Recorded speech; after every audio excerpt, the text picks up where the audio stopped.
আচ্ছা, class 9 chapter 16 কুড়ির দাগে 3। কোনো বর্গক্ষেত্রের অন্তর্বৃত্ত ও পরিবৃত্তের ব্যাসার্ধের অনুপাত কত? তাদের একটা বর্গক্ষেত্র আছে, তার ভেতরে অন্তর্বৃত্ত মানে ভেতরে বৃত্ত আর পরিবৃত্ত মানে বাইরে বৃত্ত, দুটোর বৃত্তের ব্যাসার্ধের অনুপাত কত? এটা ধরলাম এখানে একটা বর্গক্ষেত্র আছে, তার ভেতরে একটা অন্তর্বৃত্ত আছে, বাইরে একটা পরিবৃত্ত আছে। আচ্ছা, বর্গক্ষেত্রের বাহুর দৈর্ঘ্য এক্স হলে তাহলে অন্তর্বৃত্তের ব্যাস কী হবে? অন্তর্বৃত্তের ব্যাস হবে এক্স। আচ্ছা, বর্গক্ষেত্রের বাহুর দৈর্ঘ্য এক্স হলে পরিবৃত্তের ব্যাস কী হবে? পরিবৃত্তের ব্যাস হয়ে যাবে বর্গক্ষেত্রের কর্ণ x√2। তাহলে অন্তর্বৃত্তের ব্যাস হবে, অন্তর্বৃত্তের ব্যাস সমান হচ্ছে এক্স। এক্সটা কি? এক্সটা হচ্ছে বর্গক্ষেত্রের বাহুর দৈর্ঘ্য। এক্স সমান বর্গক্ষেত্রের বাহু। তাহলে ব্যাসার্ধ কী হবে? x/2।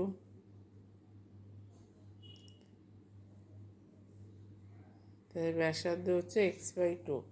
পরিবৃত্তের ব্যাস, পরিবৃত্তের ব্যাস সমান হচ্ছে x√2।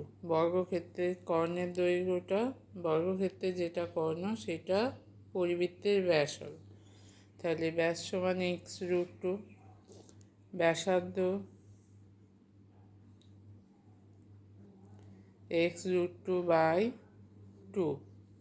তাহলে অতএব অন্তর্বৃত্তের ব্যাসার্ধ ইসটু পরিবৃত্তের ব্যাসার্ধ, অন্তর্বৃত্তের ব্যাসার্ধ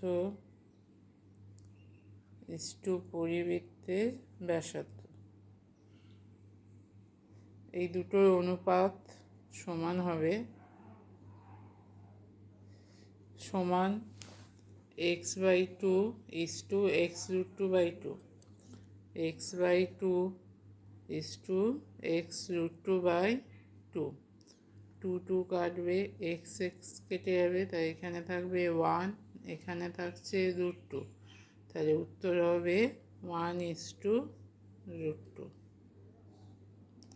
তাহলে অন্তর্বৃত্ত পরিবৃত্তের ব্যাসার্ধের অনুপাত 1:√2।